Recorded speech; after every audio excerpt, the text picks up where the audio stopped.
name is Vasudevan Swaminathan. I'm the founder and CEO of Zuci Systems. We are a digital transformation firm headquartered in USA with offices across the globe. We specialize in intelligence and move towards the digital arena, and that's what we do, and that's who we are. Thank you. Some of our clients are in the financial institution, banking. Some of them are on healthcare and things like that. So we have a diverse set of clients. Now, what that means from a digital transformation standpoint is there are different things that each one of them have in terms of needs, whether it is modernization of applications, infrastructure related aspects, cloud migration and things like that. So we are trying to help them enable on the digital front modernization, application modernization and all of that. So we are trying to identify the right kind of technology, the right kind of tools that would help them in this journey. And that is how we are supporting them today. The way the security framework, how we want to, from a security standpoint, makes a whole lot of difference. For instance, security one is for a player like us, we are trying to see how vulnerabilities can be prevented at a code level by bringing in tools and solutions and making them as part of our code coverage. Vulnerabilities and any kind of attacks, any kind of threats are being detected early in the cycle. So for a service solutions player like us, these are the two major areas from where we are trying to address security aspects as part of cloud migration and things like that. One of the things is to first understand truly what your goal is for digital transformation. For instance, it's a buzzword. It is very, flamboyant and looks very nice to use terms like digital transformation and things like that. But what is more important to understand is what's the context in which you are trying to go digital. And secondly, you cannot do a big bang approach in terms of going digital. You need to really take a phased approach in terms of what are my priorities, what applications take priority, and when I look at these priorities, what kind of an impact or bearing it would have on the other applications that I'm considering digital for the future. So that kind of an impact analysis, doing the identification process and prioritization process would help to really, get your digital goals right in place. Secondly, the gamut of tools and technologies to help you get there is fairly, fragmented now. There are so many tools and technologies that can help you. Now, we need to understand where you are standing currently in terms of assessing your digital maturity and really what tools do you have in place today and what tools you need in order to get there. So it's a fairly long exercise in terms of looking at the current level of maturity process with respect to digital transformation, making sure that you are taking into consideration your current tool set, where you want to move on and things like that before you make a tool of your choice, before you identify the right tool and things like that. Because once you do the digital transformation journey, you are going to be in it for years to come. So it is very important to, as I said earlier, take a phased approach and then prioritize things and then identify the right tools, technologies before you actually get into the digital transformation journey.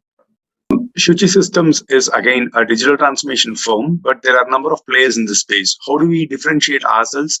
We are an intelligent automation solutions firm, which means we are working on emerging technologies like data sciences, machine learning, artificial intelligence, and other areas where we have significant experience that we have built over the years. So these are some of our differentiators when it comes to digital transformation, especially around analytics, data, and things like that, which is a very important ingredient today within the digital transformation space.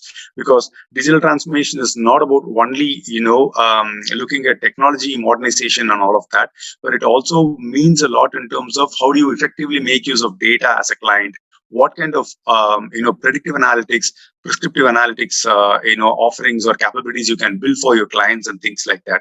So in those areas, we bring in significant experience that we are using to our clients' advantage, and that is how we are trying to be a differentiator there. Also, we are building a number of solutions around things like handling of semi-structured data or unstructured data, things like that.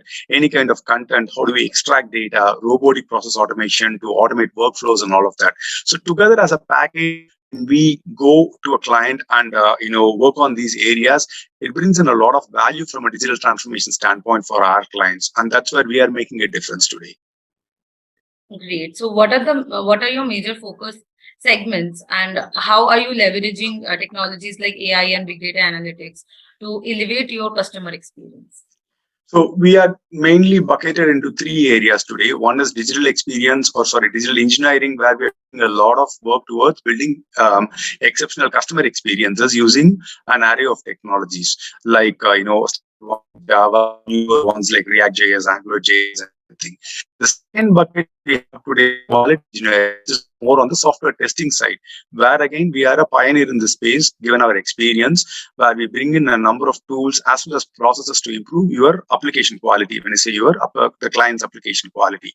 The third area is our insights and intelligence bucket or space, where we do a lot of work on the data front. And this is like a sequential journey within the insights and intelligence space, where we start off with data cleansing, data wrangling, feature engineering, to getting into business intelligence, data visualization using Power BI, Tableau, Domo, and things like that. And all of this is where our data sciences, machine learning, and artificial intelligence comes in. So once you have the right kind of data, when data is available in huge quantity, you have to clean it, you have to build it with integrity, and make sure that you have good data in your hands before you can apply data sciences, machine learning, and AI. And that is where we are doing this journey today and helping our clients get into advanced analytics, data sciences, and things like that. Sure, sure. We see cloud as a major adoption area because a lot of infrastructure is today on the cloud, and we see that it will only continue to grow. So there's a lot of cloud migration, cloud enablement, cloud administration related areas we will do, whether it is Azure or Google Cloud Platform, or let's say Amazon, AWS, and things like that. That is one thing.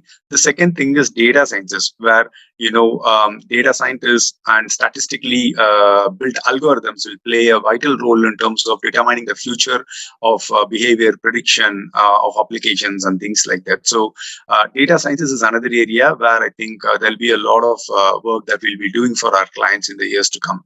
The third important area is software testing, because applications still continue to suffer from software quality. So there'll be a number of tools and technologies and processes that we as an organization are building and using to improve the customer experience eventually, by building great quality or by continually raising the quality bar. So these are the three things I see.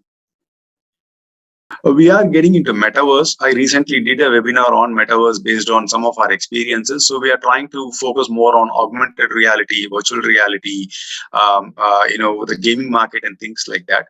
And we believe that metaverse is one thing that we will continue to invest in and continue to expand our knowledge in.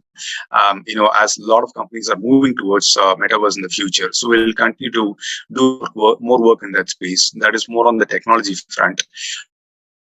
In terms of expansion, looking at having a nearshore center in Europe and one of the regions within Europe. And also we are trying to make a foray into Singapore and Canada. So probably by the second half of 2023, we should have offices in Canada and Singapore, most likely, where we will try and service our clients from. For more updates from CXO TV, please like and subscribe to our channel.